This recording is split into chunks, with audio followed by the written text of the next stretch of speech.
What's up? It's AyianaMaria and I am back. Yes, I am back with another guitar lesson.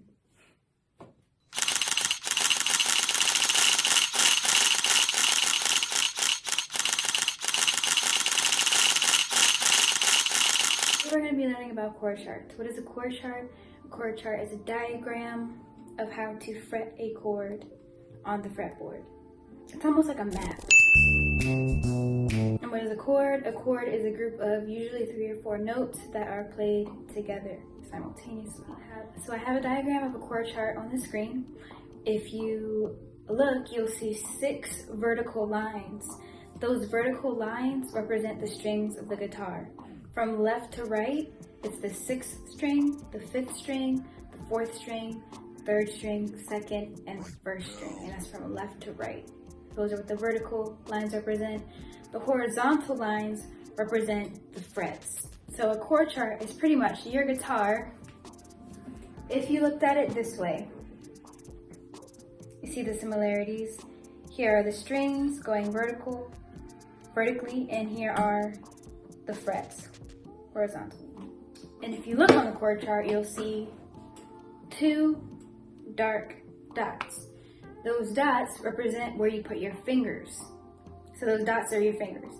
The numbers on the bottom represent what fingers to use.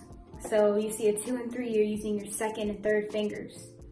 And then you see O's, that stands for open notes. For some chords, you're gonna have O's. For some, you're gonna have X's. If you see an X at the bottom for one of the strings, that means you don't play that string. For example, here's the C chord. The 6th string has an X below it because you are not supposed to play that string when you play that chord. But for the E minor, everything is open. So you strum every single string. How would we fret this chord?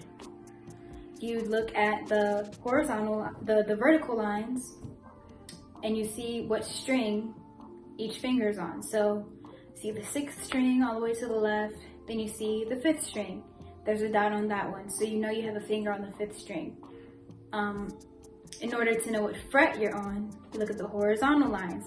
Usually there's a number to indicate which fret you're on. Sometimes there's not. I put a number there every time because I just want to be sure that everyone knows what fret they're supposed to be on.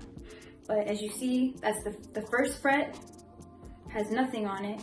Then the 2nd fret has the 2 dots. So you know that you're on the 2nd fret for this chord. So 5th string, 2nd fret, we know that so far. Then you check to see what other strings have dots on them. So you go to the 4th string, there's a dot there. So now you know your fingers are gonna be on the 5th and 4th strings. Which fingers do I use? Go to the bottom. You see that the 2 is for the 5th string and the 3rd is on the 4th string. So in conclusion, you'd have your 2nd finger on the 5th string on the 2nd fret. So here's the 2nd fret, 1, 2, and then you know the thickest string is the 6th string, so right above that is the 5th string, right?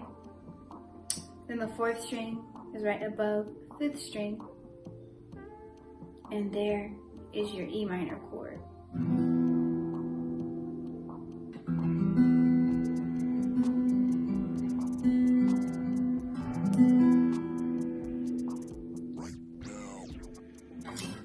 And of course, you don't always have to read the chord chart in that order. You don't have to start with the strings and then move to the frets and then move to the finger numbers. You can do it in whatever order you feel the most comfortable and in whichever one is easier for you. But in the beginning, just learning how to read a chord chart, it's best to take it one part of the chart at a time so that you won't get confused. Maybe look at what strings your fingers are supposed to be on first and then move to the fret, which frets are your fingers supposed to be on, and then look and see which fingers you're using and which strings you're supposed to be strumming and which ones you aren't. So I'm going to leave you with a challenge. Go back to the C chord in this video and see if you are able to fret it. And by fret it, I mean formulate it on the fretboard, fret it. This is your fretting. Whatever hand is on your fretboard is your fretting hand. Yeah, thank you for watching. I love you. Thank you for all your support. If you'd like to see more lessons, consider joining my Patreon, where you get early access to all of my guitar lessons and more. So this has been how to read a chord chart.